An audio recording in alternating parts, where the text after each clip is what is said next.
Magic 8 Ball says that this is the Thanksgiving edition of the wonderful world of marketing. And welcome, I'm your host, Brad Kahn. And today I'm enjoying a fine beverage here in the bowels of Microsoft. Delicious bowels. And I'm going to talk a lot about modern marketing today. And it's an exciting time to be in marketing. It's probably the most exciting time it's ever been to be in marketing because everything's changing. Everything's changing super fast. It's the fastest growing IT field. The VCs are going nuts, investing money into all sorts of cool marketing technologies every day. I think I see a new, pretty revolutionary SaaS application in marketing about every 2 weeks. And adopt one new one about once a month. It's been a very, very exciting, say, 18 months. Particularly exciting inside the company as we transform the entire marketing department in the world's largest software company. And it's been amazing to watch how quickly we've done it, and it's amazing to watch the amount of alignment that's occurred because everyone finally is excited about being able to measure their marketing from unknown visitors all the way to revenues. So one of the things I wanted to sort of tackle today would be the modern CMO. And you might think that the modern CMO is a life of chattering teeth, because I do this a lot. And you might think that we do most of our marketing planning with the Magic 8 Ball, which says cannot predict now. Sounds about right.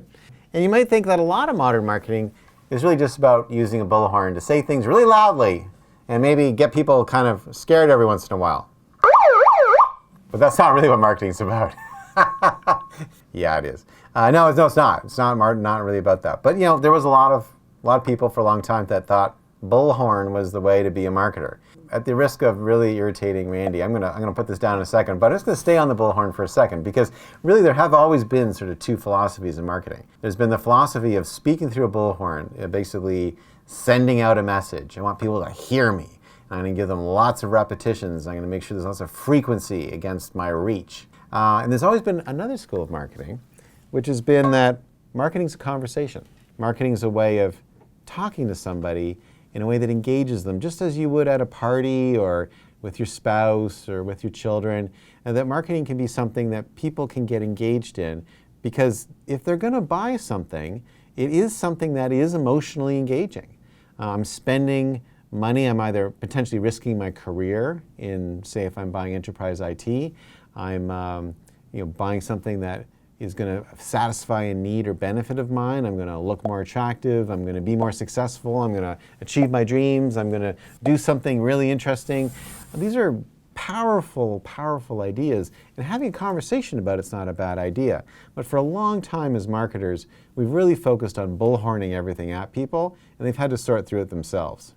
So the modern marketing paradigm is one where people are having conversations. It's called content marketing, but it really is about having stimuli to which people respond, and then when they respond to that stimuli, their response is what makes them want to buy. The analogy I've always liked to use is that of a comedian. So a comedian has one very simple message that they want to convey. The comedian wants you to think that they're funny. Now, if the comedian was a marketer, the comedian would get on stage and the comedian would say, I'm funny, I'm funny, I'm funny, over and over again, until you either give up in exasperation or admit defeat and say, okay, dude, you're funny. But that's not really what comedians do. What comedians do is they go on a stage and they throw out a stimulus. They throw out a joke. And when they throw out a joke, you laugh. And when you laugh, you think to yourself, boy, that person's really funny.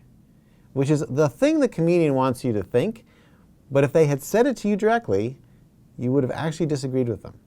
And too often as marketers, we try to say to the person directly the thing we want them to think, as opposed to providing the stimuli that get people there on their own. Because when you come to a conclusion on your own, you're thousands of times more likely to believe it than if someone just says it to you over and over again. And so what's exciting to me as a CMO in sort of a modern marketing world is I'm now able to have a lot of conversations because I'm able to track and measure those conversations across my buyer's journey. So that's kind of where I'm heading generally on the modern CMO. It kind of makes me feel like I want to solve a Rubik's Cube.